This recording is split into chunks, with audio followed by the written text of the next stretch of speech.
Hey, what's up everybody? Rob Marzullo here, Ram Studio Comics. Welcome back.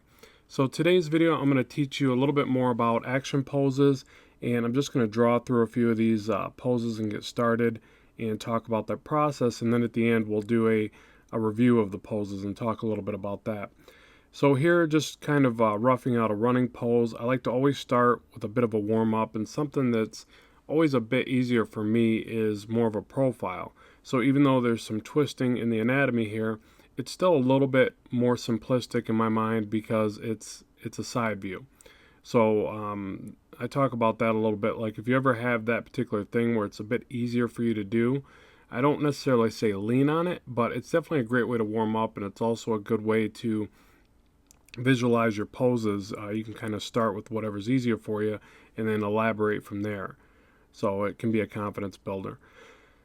So here I just want a little bit more. If you notice, I drew a quick action line to get started. That can be a great device for aligning the pose and not letting if you have a problem with your pose getting a little bit too whimsical or whatever, or everything kind of strays away from the body a bit too much. Action lines can be good for that. They're also just great for the immediate gesture of the pose. So that's what I'm trying to do here. I'm trying to get a little bit of I was thinking more of like a flying upward punch, and then I just started to think more of a character flying up. And these are all from my visualization process. There's no reference being used here. So you're going to see a little bit of inconsistencies, a bit of flaws, but I think that can be a good thing. Like, you still need to be able to draw it this way and then check with reference later if need be, or if you're just really struggling on a pose, reference can be a great thing to get you through that.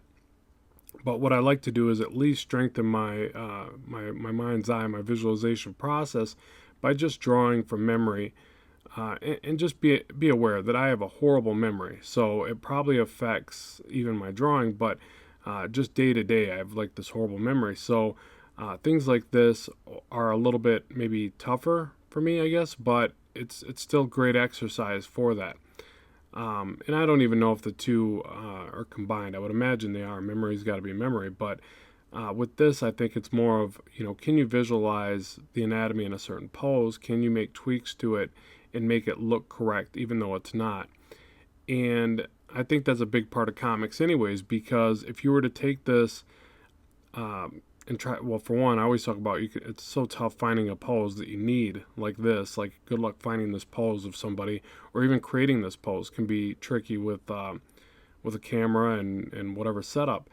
So you need to strengthen that ability to where you actually take something, you draw it, and even though it's not correct, you make it correct enough. You get it stylized enough to where it'll still work for your book, for your storytelling.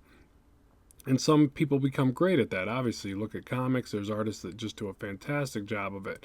None of it probably looks entirely correct. If you were to hold it up to a real person, there would be a lot of comparisons that just wouldn't line up. So it's about knowing enough about the body to be able to construct this stuff, but then also having enough confidence in your style to make adjustments, to kind of just fake it, I guess, is for lack of a better term. So you see, I'm always adjusting things. Even when I scaled down that pose, I quickly adjusted the arm, because one of the things that I notice when scaling down a pose is I usually can spot proportions a little bit easier while it's smaller, which is also why it's probably to start more in a thumbnail stage. So with this one, this is obviously a female character, and she's kind of swiping a punch or throwing a punch across body. And this is a real popular one, and something that I can typically do from memory with some level of consistency or whatever. But it's still, like looking at this stage, I can already see, I was making the legs too short from the start, especially for a superhero woman. You want these very long, powerful legs on the female characters. Just think of like Wonder Woman or Supergirl, any of them really, but I always think of Wonder Woman because of the Amazonian features and the strength that's always drawn in her body. So that being said, looking at it, it's like, no, the legs are too short, and maybe the limbs in general, but I think the forward arm is actually maybe even a touch long. But again, that's the whole thing with comic book drawing, that some of the proportions are going to be a little bit off because you are trying to stylize, because you are trying to, give this effect that it's somebody that's very superhero, somebody that's very even animated. So what ends up happening there is that some of the proportions can quickly skew, at least with my drawings.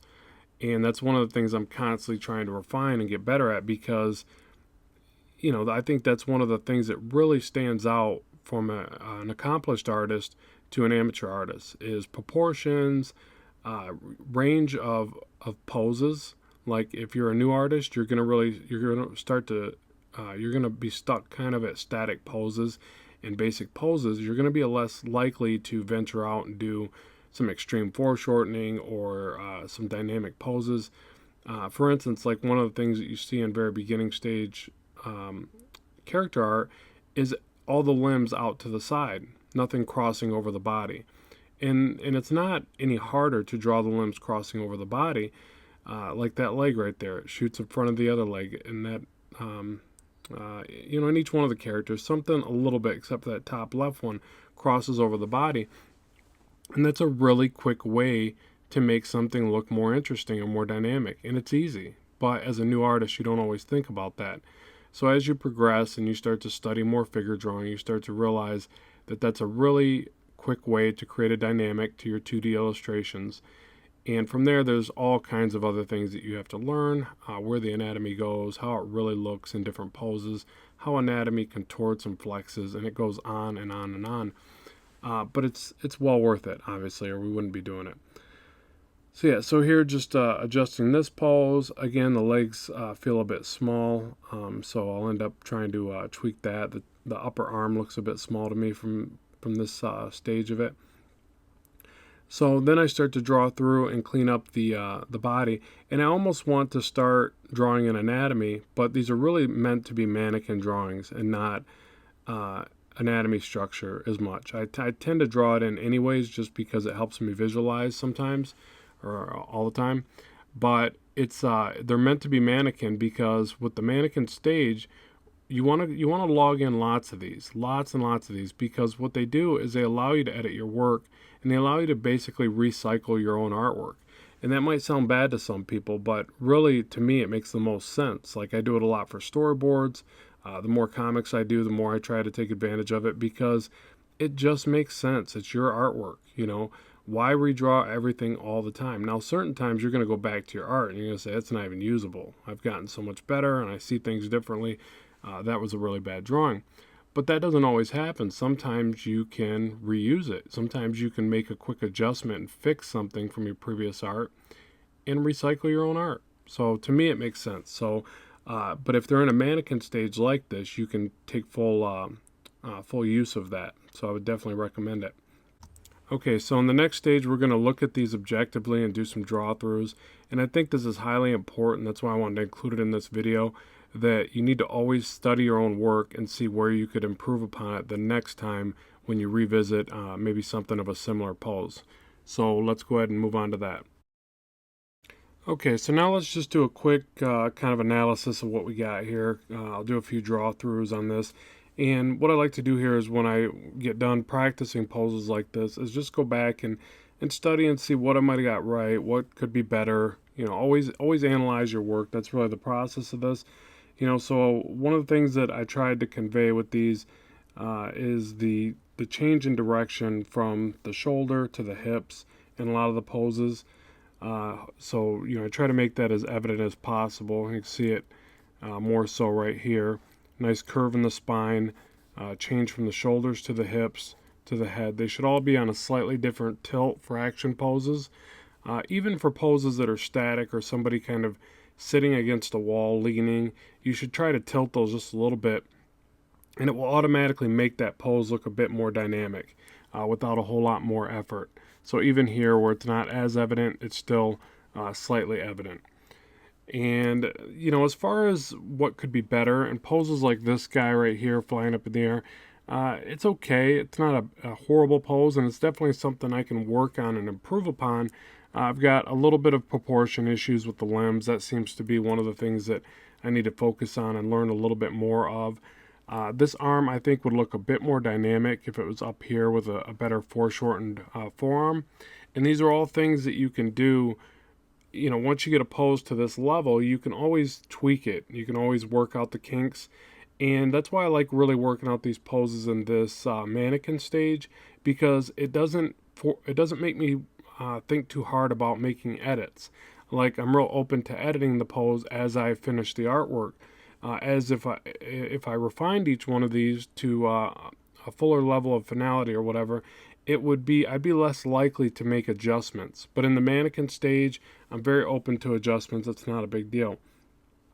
Poses like this where she's twisting, you know, always have these things in my mental mind's eye, I guess, as to how far the other shoulder might be back and how much of the twist of the back you would see.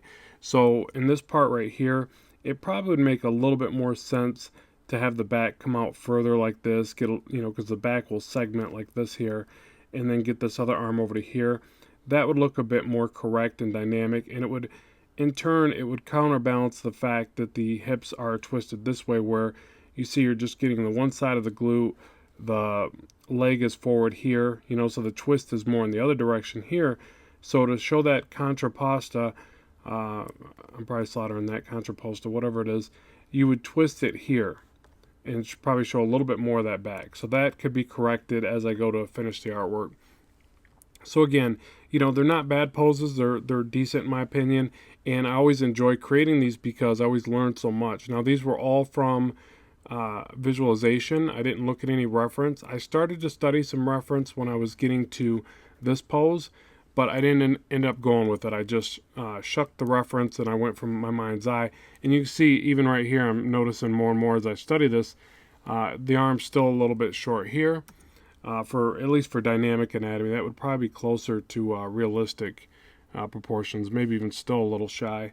So let's go ahead and, the beauty of digital is it's real easy to just grab that and adjust it, move it around, put a little more tilt to it. You notice I do that a lot in my work. I'm constantly adjusting things, to always try to tweak it and get a little bit better. So there it is. So that's this particular lesson where I show some action poses and how to do that. There'll be more of these on the way. There'll also be links in the description box below for things like my Gumroad, and also a mailing list where I send out poses and different things in a newsletter each month. So be sure to sign up for that. It's on ramstudiocomics.com. And I always appreciate everybody's support of watching the channel here. Comment in the section below. Let me know what you think of what you'd like to see in the future, and that's what I'll get on the schedule for you. So as always, keep drawing, keep having fun, and I will talk to you soon.